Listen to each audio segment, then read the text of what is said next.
Di tanah yang kaya akan adat dan cerita, di balik keanggunan rumah gadang yang megah berdiri, ada kisah yang jarang dibisikkan keras-keras. Kisah tentang kekuatan yang tak kasat mata, tentang cinta yang tidak tumbuh dari hati, tetapi dari mantra, dari ramuan, dan dari darah. Namanya Cirik Barandang, sebuah nama yang terdengar seperti bisikan dosa.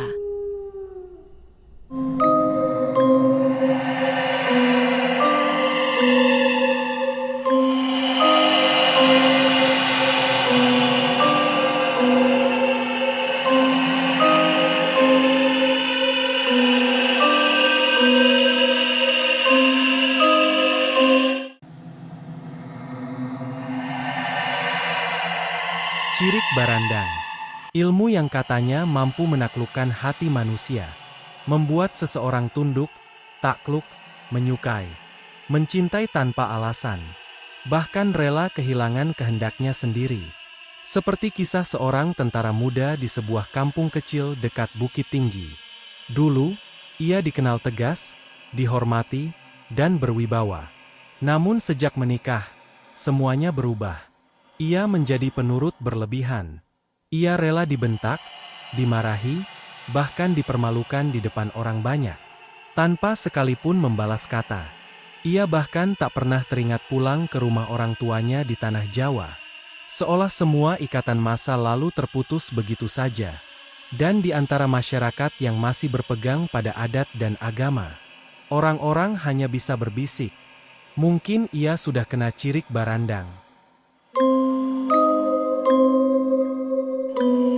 Sebuah ilmu yang tak bisa dijelaskan logika, tapi juga tak bisa diingkari keberadaannya. Ilmu yang hidup di antara rasa takut dan kebutuhan untuk bertahan. Lahirnya ilmu ini bukan tanpa alasan. Sumatera Barat dikenal dengan adat matrilineal, di mana perempuan menjadi pewaris garis keluarga. Dalam sistem ini, perempuan dianggap pusat kehormatan, penjaga harta, dan penerus nama suku. Di masa lalu, posisi itu bukan tanpa beban. Dalam dunia yang keras dan patriarkal, mereka dituntut menjaga suami, keluarga, dan harga diri. Dari tekanan itulah lahir berbagai cara untuk bertahan, termasuk jalan yang tak lagi bisa dijelaskan dengan logika, seperti cirik barandang.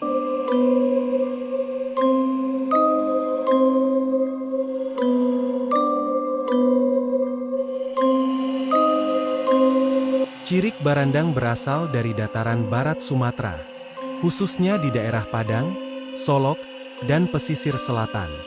Dalam bahasa setempat, cirik berarti sesuatu yang kotor, dan barandang berarti berdarah. Keduanya bila disatukan menjadi nama yang ganjil, seolah menyatukan dua hal yang tak seharusnya bersatu: jiwa dan darah, cinta dan kutukan.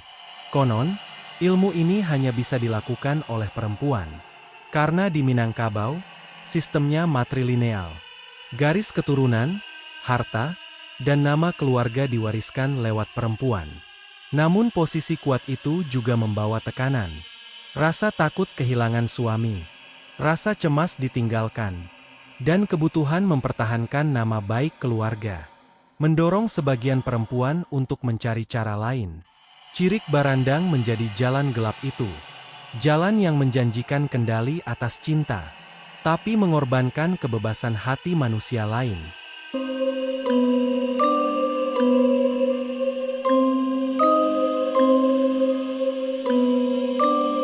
Ritualnya tak pernah dilakukan di siang hari.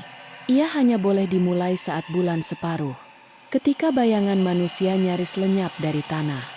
Sang dukun perempuan menyiapkan biji-bijian, pinang muda atau jagung, dan beberapa rempah dari hutan. Ia duduk bersila di depan bara api kecil, sambil memanggil roh pendampingnya.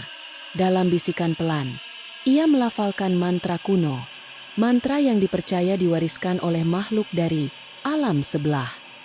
Biji-bijian itu kemudian diserahkan kepada seorang perempuan yang sedang berada dalam masa datang bulan.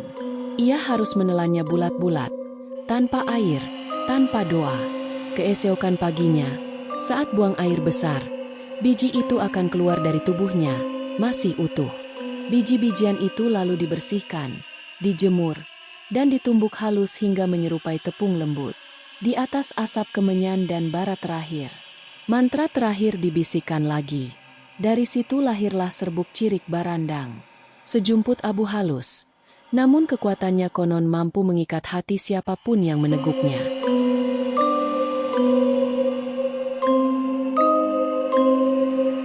Pada dasarnya, masyarakat Minangkabau menjunjung tinggi agama dan adat.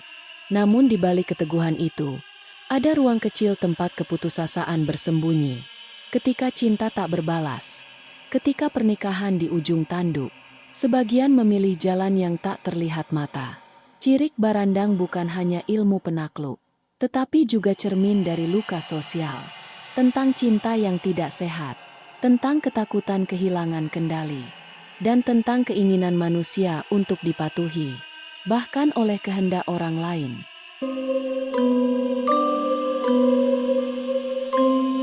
Awalnya, ilmu ini digunakan oleh perempuan untuk menjaga suaminya agar tidak berpaling, agar rumah tangganya tetap utuh. Namun seiring waktu, tujuan itu berubah. Ilmu ini dipakai untuk kepentingan lain, untuk menaklukkan hati seseorang, mengendalikan atasan, bahkan memikat lawan politik. Dari cinta, berubah menjadi senjata. Namun tidak semua cerita berakhir kelam. Setiap racun, pasti ada anti racunnya. Ada kisah nyata dari seorang perempuan bernama Imelda yang menginspirasi cerita ini. Imelda bukan perempuan sembarangan. Ia dikenal rajin beribadah, taat pada keluarganya, dan sedang menempuh kuliah di kota. Namun segalanya berubah setelah ia mengenal seorang pria dari Pariaman, Sumatera Barat. Cintanya begitu dalam, seolah tanpa kendali. Ia meninggalkan keluarganya, kuliah, dan agamanya untuk kawin lari bersama lelaki itu. Sejak saat itu, hidupnya bukan lagi miliknya sendiri. Bertahun-tahun keluarganya mencari. Ketika akhirnya ditemukan, Imelda sudah memiliki anak berusia 6 bulan. Namun yang mereka temui bukanlah Imelda yang dulu. Ia menolak orang tuanya, menjerit dan mengusir mereka. Setiap kata bujukan hanya dibalas tatapan kosong dan amarah. Ia berkata, "Aku tidak punya keluarga lain, hanya dia." Kedatangan kedua kalinya, keluarga memutuskan membawa Imelda pulang dengan paksa. Namun sesampainya di rumah, Imelda seperti orang kehilangan akal. Setiap malam ia memanggil nama suaminya, menangis, meronta, dan berteriak seperti kerasukan. Tak ada yang mampu menenangkannya. Hingga seorang dukun datang membantu. Ia menyarankan agar ibunya mengumpulkan air dari 7 lautan dan daun dari 7 hutan. Direbus, lalu diminumkan pada Imelda. Konon setelah ritual itu, Imelda perlahan sadar. Ingatan masa lalunya kembali, meski tidak sepenuhnya. Ia hanya mengingat satu hal, bahwa ia pergi bersama kekasihnya tanpa tahu mengapa. Seolah ada kekuatan yang menuntun langkahnya. Kini Imelda hidup tenang bersama suaminya yang baru dan 2 orang putra. Tapi setiap kali kisah itu disebut, ia hanya terdiam lama dan berkata pelan, "Aku tidak tahu apa yang terjadi. Yang kuingat hanya, aku pergi, dan semuanya menjadi gelap." Kini, ilmu cirik barandang jarang disebut lagi. Namun dalam beberapa kampung tua, orang masih menyimpan cerita tentang perempuan yang menatap kosong, tentang lelaki yang lupa jalan pulang, dan tentang dukun tua yang menolak bicara. Cirik barandang tetap menjadi misteri, sebuah rahasia di antara kegelapan dan kasih, antara cinta dan pengendalian. Sisi gelap yang hidup di tengah cahaya adat dan agama, tetapi dari sesuatu yang tak terlihat. Dulu, cirik barandang digunakan oleh perempuan untuk menjaga kehormatan dan keturunan. Untuk memastikan suami tetap setia, agar nama keluarga tidak tercoreng, dan martabat tak jatuh di mata masyarakat. Namun kini, arah itu mulai kabur. Banyak yang menggunakannya bukan lagi untuk menjaga, melainkan untuk menaklukkan, untuk memikat pria-pria yang sudah berumah tangga, atau sekadar memenangkan keinginan sesaat. Dan seperti semua ilmu dari sisi gelap kehidupan, Cirik Barandang menyimpan harga yang harus dibayar. Ramuan ini tak bisa digunakan sekali saja. Ia menuntut pengulangan, seolah meminta kesetiaan dari si pemakainya sendiri.